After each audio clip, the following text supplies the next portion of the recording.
La voix trancha sèchement l'air tendu d'un matin d'hiver. Je m'arrêtai net une seconde et, instinctivement, je redressai le dos. J'étais gêné à l'idée d'être vu dans des vêtements si minables, mais je refusai de baisser la tête et de cacher mon visage. Ma fierté ne me le permettrait pas. Lentement, je levai les yeux et regardai droit vers le propriétaire de cette voix. Debout, il y avait mon grand-père, Frank. Derrière lui, une berline noire de luxe, et la vue de mon grand-père dans son manteau parfaitement taillé formait un contraste cruel avec le bâtiment en béton crasseux dans mon dos. À l'entrée était suspendu un panneau indiquant « Foyer de transition Sainte-Marie pour étudiants ». Oui, mon grand-père milliardaire venait de me voir sortir d'un foyer de transition pour étudiants sans abri. Grand-père. Ma voix tremblait légèrement à cause de l'air froid et sec du petit matin, mais elle sortit assez clairement. Ça fait un moment. Réprimant mon agitation, je me forçai à le saluer calmement.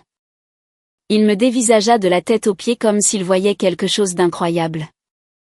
Un jean usé, un sweat à capuche bon marché superposé pour avoir chaud, et dans ma main, un sac de sport contenant tout ce que je possédais. Pourquoi sors-tu d'un endroit pareil, Kelly ? Réponds-moi.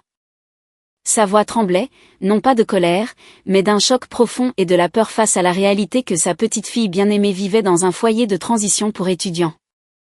Il y a des raisons, mais je vais bien. Je vais toujours à l'université et je me débrouille. Bien ? Il n'y a aucune chance que ça aille bien. Il éleva la voix et les passants se retournèrent, surpris.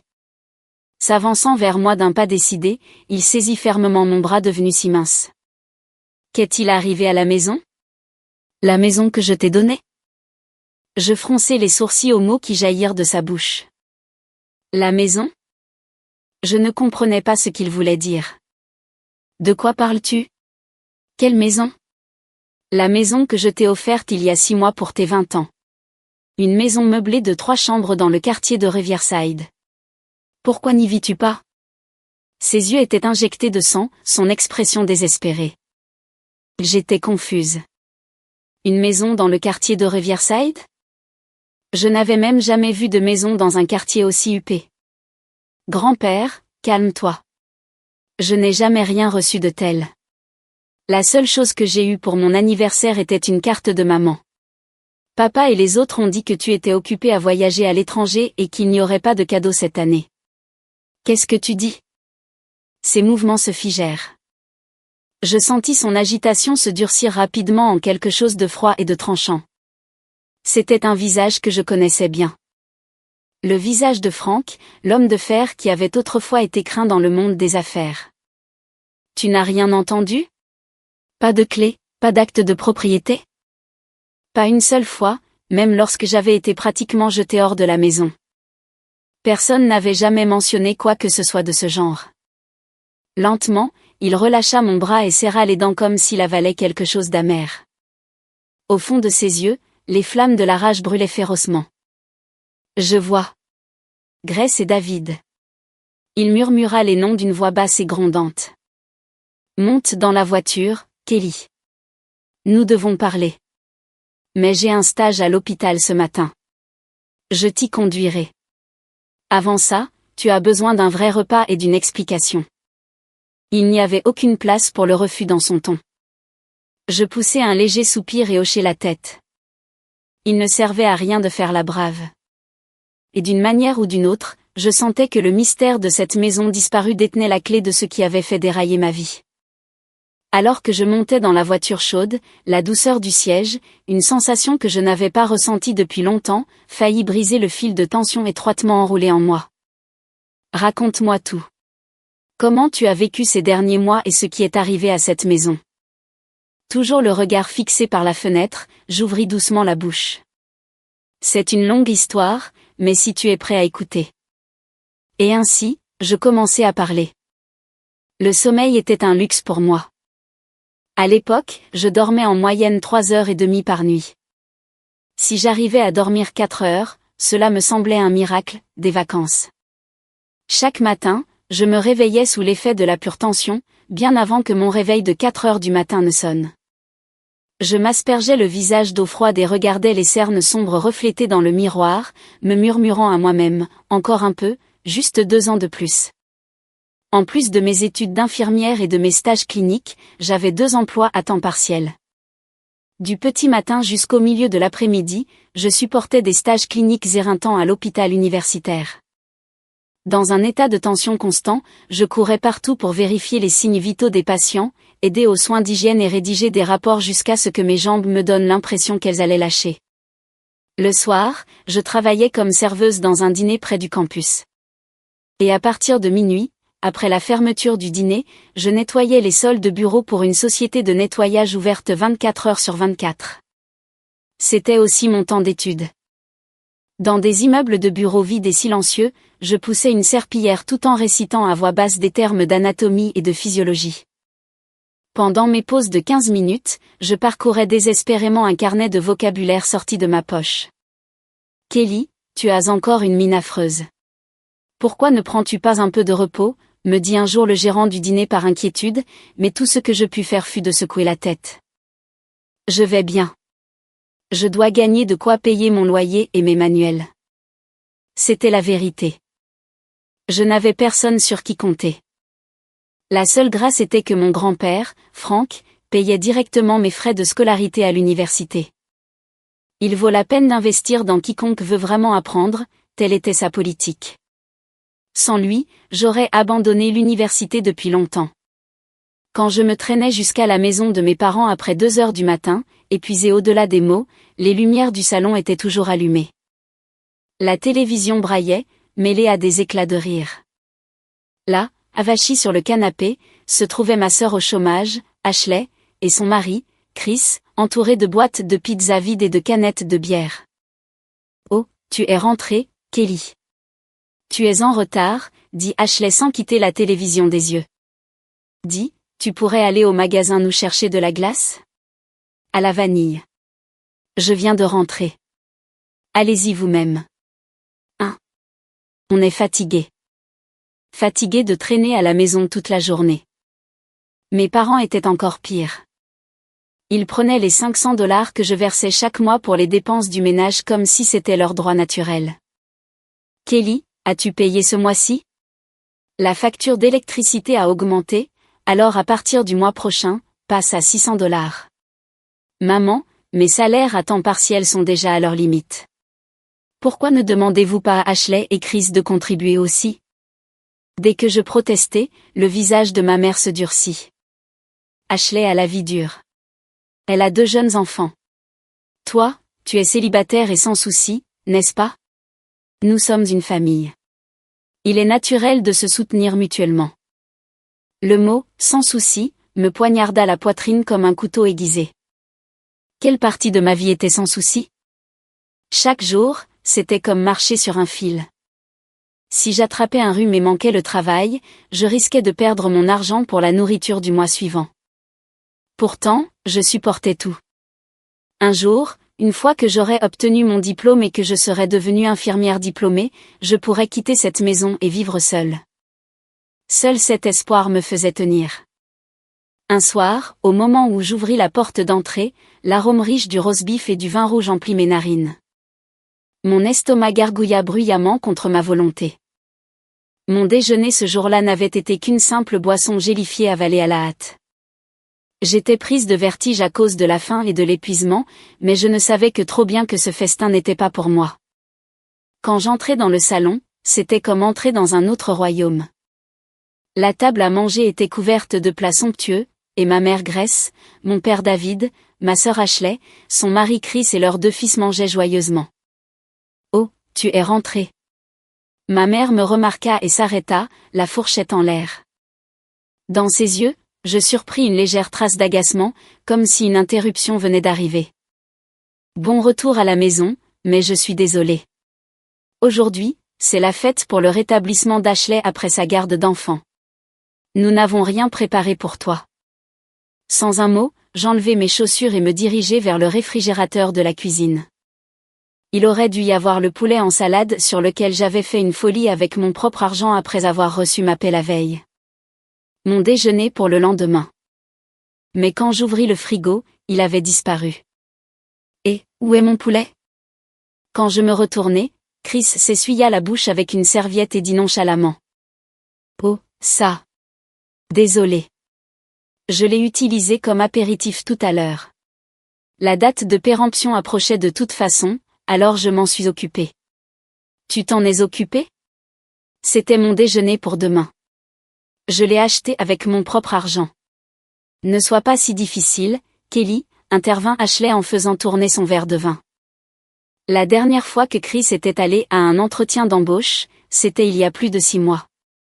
Je savais exactement comment il passait ses journées, jeux en ligne et sport à la télévision. Mon salaire horaire est bas. Avez-vous une idée du temps que je dois travailler juste pour me payer ce poulet? Quand j'élevai la voix, mon père, David, frappa la table de sa main. Kelly, comment oses-tu parler à ta sœur comme ça? Tu es mesquine. C'est une bonne occasion. Parlons d'argent. Il posa une enveloppe épaisse sur la table. Rien qu'à l'épaisseur des billets à l'intérieur, je pouvais dire que c'était une somme substantielle. Il fit glisser l'enveloppe, non pas vers moi, mais vers Ashley. Tiens, Ashley. Le soutien de ce mois-ci. Il y a $2000 dedans. Mes yeux s'écarquillèrent. $2000. Il les donnait sans effort à une fille qui ne travaillait pas du tout. Merci, papa. Ça aide vraiment, dit Ashley en serrant l'enveloppe avec un sourire radieux. Attends une seconde, papa. Quand je t'ai demandé de l'aide pour mes manuels la semaine dernière, tu as dit que tu n'en avais pas les moyens, n'est-ce pas? Alors comment peux-tu donner autant d'argent à Ashley chaque mois? Ma mère répondit avec un soupir. Kelly, tu ne comprends vraiment rien. Ashley a une famille à protéger. Les apparences comptent, et nous ne pouvons pas laisser les enfants se sentir misérables, n'est-ce pas? Ils ont besoin de dignité. De dignité? Et moi, je n'ai pas besoin de dignité? Tu es célibataire. Vivre pour une seule personne est gérable. Ashley et sa famille sont juste dans leur phase de lancement dans la vie. J'avalai ma colère et me retirai dans ma chambre. Mais au moment où j'ouvris la porte, je restai sans voix. Ma petite chambre, censée être mon sanctuaire, avait été saccagée. Les notes d'anatomie que j'avais étalées sur mon bureau étaient éparpillées sur le sol. Mes précieux manuels étaient barbouillés de crayons de cire, et plusieurs pages avaient été arrachées. Sur le lit, mes neveux sautaient de haut en bas avec leurs chaussures encore aux pieds. Qu'est-ce que vous croyez faire? Quand je criais, les enfants éclatèrent en sanglots de surprise, et Ashley arriva en courant. Et, qu'est-ce que tu fais à mes enfants? Regarde ça. Mes notes sont ruinées. J'ai un examen demain. Ce ne sont que des bouts de papier, non? Les enfants jouaient juste. Essaie d'être un peu plus ouverte d'esprit. Honnêtement, étudier tout le temps te déforme vraiment la personnalité. Elle lança ces mots en guise d'adieu et quitta la pièce avec les enfants. Quand le silence revint, je m'effondrai sur le sol, serrant mon carnet déchiré dans mes mains. Je quitterai cette maison, quoi qu'il arrive. Seule cette détermination m'empêcha de perdre la raison. Mais je ne le savais pas à l'époque. Je ne savais pas qu'à ce moment-là déjà, mon ticket de sortie doré de cet enfer avait été dissimulé et anéanti par mes propres parents. Mon 20e anniversaire tomba un mardi maussade et pluvieux. Je ne m'étais attendu à rien. Je savais que les attentes n'existaient que pour être trahies. Pourtant, quelque part au fond de moi, j'attendais des nouvelles de mon grand-père, Frank. Peu importe à quel point il était occupé, il m'envoyait toujours une carte ou m'appelait pour mon anniversaire, chaque année. Mais mon téléphone n'affichait aucune notification. Quand je rentrais tard ce soir-là, traînant les pieds, mes parents, Ashley et Chris étaient rassemblés autour de la table de la salle à manger, chuchotant à voix basse. Au moment où j'ouvris la porte, ils sursautèrent et cachèrent précipitamment les documents étalés sur la table. « Oh, Kelly, tu es de retour, » dit mon père, David, en s'éclaircissant théâtralement la gorge. « À bien y penser, c'est ton 20e anniversaire aujourd'hui, hein? Félicitations. » Tiens. Ma mère, Grace, me lança nonchalamment une enveloppe contenant une carte cadeau de $20. Merci. Est-ce que grand-père vous a contacté? L'air dans la pièce devint instantanément tendu. Mes parents échangèrent un bref regard. Oh, à ce sujet. Ton grand-père a appelé. Il est en Amérique du Sud en ce moment, en train de monter une nouvelle affaire dans un endroit sans même une bonne réception. Il a dit de te passer ses amitiés, mais il n'a ni le temps ni les moyens d'envoyer un cadeau. Je vois. S'il est occupé, on n'y peut rien. Son explication semblait raisonnable, mais mon instinct me disait que quelque chose n'allait pas. Mon grand-père n'était pas ce genre de personne. Juste à ce moment-là, Ashley laissa échapper un sourire qu'elle ne pouvait manifestement pas réprimer. Dans sa main, j'entrevis le coin d'une brochure brillante qu'elle n'avait pas réussi à cacher à temps.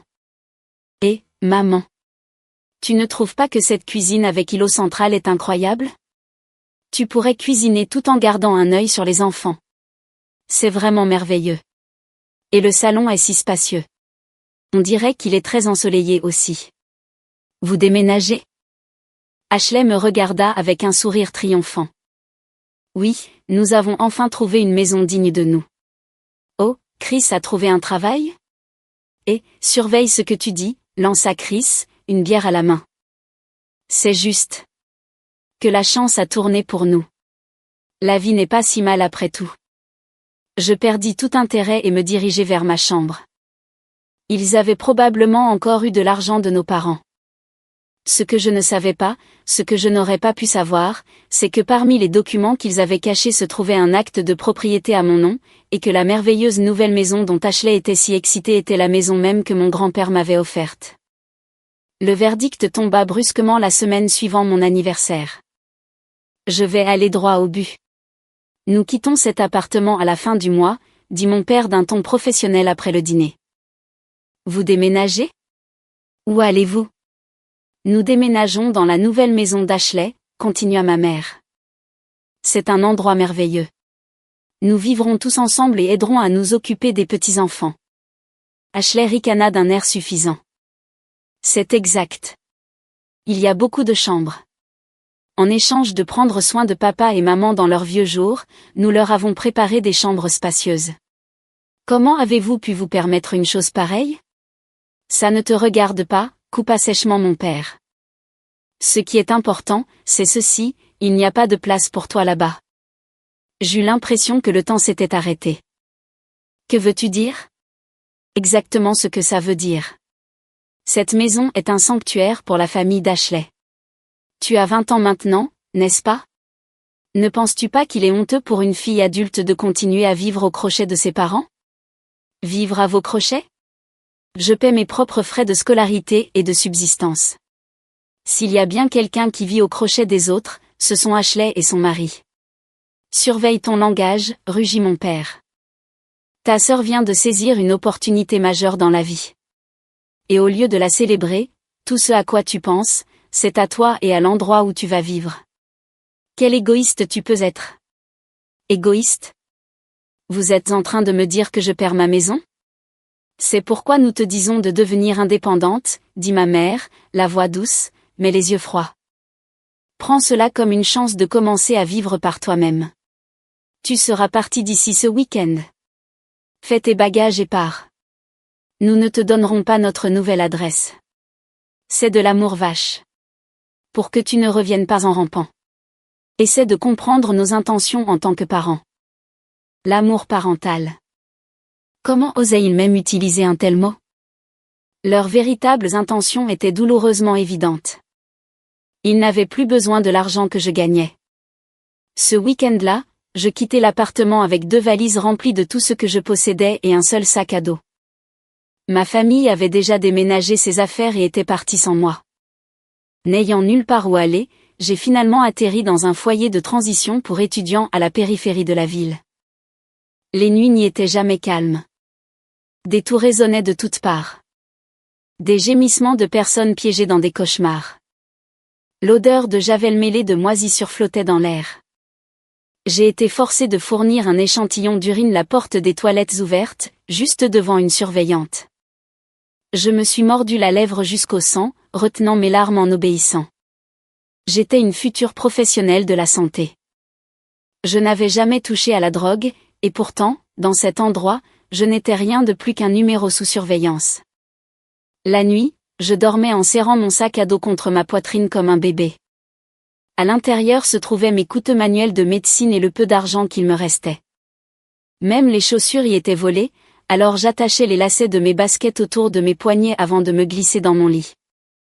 À 5 heures du matin, nous étions réveillés en sursaut. Après les corvées de nettoyage, je me changeais en uniforme clinique blanc dans des toilettes publiques près de la gare. C'est là qu'existait Kelly, l'étudiante en soins infirmiers diligente et exceptionnelle. Un jour de pluie, tremblante avec une forte fièvre dans le foyer de transition, je parcourais les réseaux sociaux sur mon téléphone. Une photo postée par Ashley apparut. Dans un salon spacieux et moderne, toute la famille se tenait souriante, verre levé, rassemblée autour d'une cheminée flamboyante. La légende disait, notre première fête dans notre nouvelle maison. Reconnaissante d'avoir la meilleure famille qui soit. À travers la fenêtre derrière eux, je pouvais voir la magnifique vue nocturne du quartier de Riverside. Pourquoi grelottais-je dans un lit moisi pendant qu'il se réchauffait près d'une cheminée? J'ai pleuré jusqu'à ne plus avoir de larmes, brûlant de frustration et d'injustice. Et puis le lendemain matin, alors que je sortais en titubant du foyer de transition, la voiture de mon grand-père Frank attendait juste devant moi. Quand j'eus fini de tout lui raconter, l'homme de fer redouté, Frank, se couvrit le visage de ses deux mains, ses épaules secouées par les sanglots. Je suis désolé. J'ai été un imbécile. J'ai trop fait confiance à tes parents. Il essuya ses larmes et me regarda avec des yeux pleins de résolution. Kelly, écoute attentivement. Cette maison dans laquelle Ashley vit, celle de Riverside, je l'ai achetée avec mon propre argent et je l'ai enregistrée à ton nom. C'est ta maison. Quoi? L'acte de propriété et les clés ont été confiés à tes parents par l'intermédiaire de mon avocat. Je leur ai dit que c'était une surprise pour toi. Ils l'ont volée, t'ont trompé et t'ont même chassé. Un frisson glacial parcourut mon échine.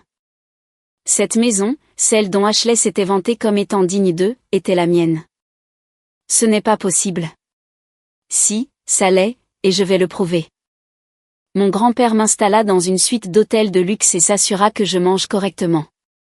Pendant que je me reposais, il appela ma mère, Grace. Papa, comment vont les affaires en Amérique du Sud? Sa voix mielleuse sortit du haut-parleur. Bien. Au fait, comment va Kelly? Je n'ai pas réussi à la joindre. Oh, elle va très bien. Elle adore vivre seule dans un appartement près de son école. Elle a dit qu'elle voulait se concentrer sur ses études, alors elle nous a demandé de ne pas trop la contacter. Un mensonge. Il ne savait même pas où j'étais. Je vois. En fait, il semble que je pourrais rentrer à la maison pour Noël. J'espérais que nous pourrions tous nous réunir en famille. Vraiment? C'est merveilleux. Alors tu dois venir à la nouvelle maison. Oh, une nouvelle maison. Ça a l'air charmant. Kelly sera là aussi, je suppose?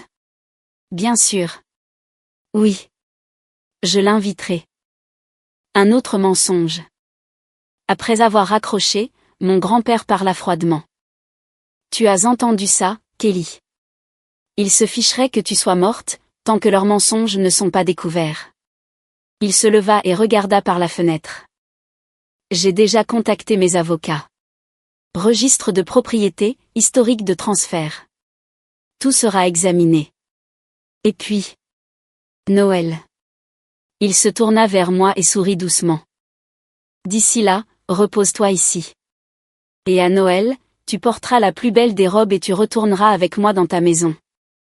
La veille de Noël au soir, je portais une robe en velours rouge profond que mon grand-père avait choisie pour moi. Tu es magnifique, Kelly. C'est la personne que tu as toujours été censée être. Nous montâmes dans la limousine qui nous attendait, puis nous nous dirigeâmes vers le quartier de Riverside. Bientôt, la voiture s'arrêta devant une grande propriété avec un portail imposant. C'était là, la maison dont j'avais rêvé. Une belle façade en briques, mais sur la porte d'entrée était accrochée une couronne de mauvais goût qui disait « Bienvenue à la famille Smith ». Es-tu prête? Oui, je suis prête. Mon grand-père sonna. De l'intérieur vint la voix joyeuse de ma mère. J'arrive. Ça doit être le livreur de pizza. La porte s'ouvrit. Joyeux Noé. Le sourire qui s'était étalé sur le visage de ma mère se figea instantanément. Debout devant elle se trouvait le père qui était censé être en Amérique du Sud et la fille qui était censée avoir disparu. Père. Et Kelly. Ce n'est pas possible. Pourquoi êtes-vous ici? Nous avons été invités, dit froidement mon grand-père. C'est une fête dans votre nouvelle maison, n'est-ce pas? Entrez. Il bouscula ma mère et entra d'un pas assuré dans le hall d'entrée. Lorsque nous entrâmes dans le salon, la scène qui s'offrait à nous était un véritable festin. La table était couverte de plus de nourriture que quiconque ne pourrait jamais finir. Sur le canapé, Ashley étalait un sac à main de créateur tout neuf tandis que Chris fumait tranquillement un cigare. Mon père, David, était de bonne humeur, en train de découper la dinde. Et, Grace. Qui est à la porte? Ne me dis pas que le gâteau est déjà. Il leva les yeux, le couteau toujours à la main, et se figea. L'air dans la pièce devint vide et silencieux en un instant. Eh bien, David, Ashley, Chris. Vous semblez bien vous amuser dans la maison de ma petite fille. Le poids de ces seuls mots sembla faire chuter la température en dessous de 0. Grand-père, tu avais dit que tu ne reviendrais pas avant la semaine prochaine. Les plans changent. Mon grand-père pointa sa canne vers la photo de mariage d'Ashley et Chris accrochée au mur. Expliquez-moi ça. Pourquoi vivez-vous dans la maison que j'ai donnée à Kelly? Et pourquoi Kelly a-t-elle été forcée de dormir dans un foyer de transition pour étudiants sans abri? Sans abri, croassa mon père en me fixant dans ma robe. De quoi parles-tu? Kelly vivait dans un appartement. Silence. Le cri de mon grand-père claqua comme le tonnerre. Je ne suis pas ici pour des excuses. Nous allons tout régler, ici et maintenant. La police et les avocats sont déjà en route. Ce n'est pas une réunion de famille. C'est un procès. La police? Au loin, le son des sirènes commença à se rapprocher. Papa, attends. C'est un malentendu. On allait tout lui dire aujourd'hui. On a donné la maison à Ashley. Elle a une famille. Elle la mérite plus. Ma mère hurla en essayant d'agripper le bras de mon grand-père, mais il repoussa sa main d'un geste sec. Il n'y a pas de malentendu. Ce que vous avez fait à Kelly est un crime. Détournement de fonds, faux en écriture privée, escroquerie. À ces mots, Ashley, tremblante, intervint. Mais grand-père. Kelly est célibataire. Elle ne peut pas gérer une si grande maison seule. J'ai des enfants. Ne serait-il pas plus raisonnable que toute la famille l'utilise? Kelly comprendrait, n'est-ce pas? N'est-ce pas, Kelly? Elle me regarda désespérément, ses yeux suppliants. S'il te plaît, joue le jeu, je secouai lentement la tête. Non, Ashley. Je n'ai jamais rien accepté. On ne m'a même pas dit que cette maison existait. Vous avez caché les documents, vous m'avez menti, puis vous m'avez jeté dehors. C'était pour encourager ton indépendance, commença mon père, mais avant qu'il ait pu finir, 3 policiers et un avocat entrèrent. Monsieur Frank Smith, nous sommes ici suite à votre signalement. Non. Vous allez nous arrêter, cria Ashley. Nous ne procédons à aucune arrestation pour le moment, dit calmement l'avocat. Cependant, cette propriété appartient à mademoiselle Kelly Smith. Vous n'avez aucun droit légal de résider ici.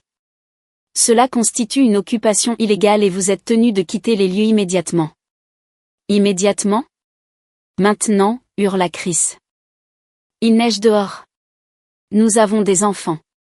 Où sommes-nous censés aller? Ça ne me concerne pas, cracha mon grand-père. Vous êtes-vous soucié de savoir où Kelly irait quand elle tremblait seule au cœur de l'hiver, vivant dans un foyer de transition? Kelly a passé 5 mois en enfer. Vous allez maintenant passer bien plus longtemps à faire face aux conséquences de votre propre stupidité. S'il vous plaît, pardonnez-nous. Ma mère s'effondra sur le sol. Si le soutien mensuel s'arrête, nous ne pourrons pas survivre. Soutien qui prend fin aujourd'hui. J'ai donné l'ordre à ma société de gestion d'actifs de cesser définitivement tous les transferts vers vous. J'ai également révisé mon testament. Vous ne recevrez pas un seul centime. Non, c'est impossible. 72 heures, annonça un policier. Vous avez 72 heures pour rassembler vos effets personnels et évacuer les lieux. Une procédure d'expulsion formelle suivra. Ce qui suivit fut un chaos total. Ashley courait partout en serrant ses sacs à main. Chris tenta d'emporter des bouteilles d'alcool cher et fut arrêté par la police. Mes parents se hurlaient dessus, se rejetant la faute l'un sur l'autre. C'était le vrai visage de la famille dont j'avais autrefois tant désiré être aimé. Ils n'étaient rien de plus que des parasites liés par l'argent de mon grand-père et mon sacrifice. Enfin, mon grand-père rendit son jugement final. N'approchez plus jamais de Kelly. Si vous tentez de la contacter, je m'assurerai personnellement que vous passiez le reste de vos jours en prison. La lourde porte d'entrée claqua. Le son fut profond, définitif et étrangement rafraîchissant. Il marquait la fin de mon passé.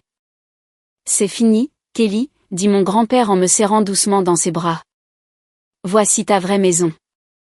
J'enfouis mon visage dans la poitrine de mon grand-père, des larmes coulant sur mes joues. Ce n'étaient pas des larmes de chagrin. C'étaient des larmes de renaissance.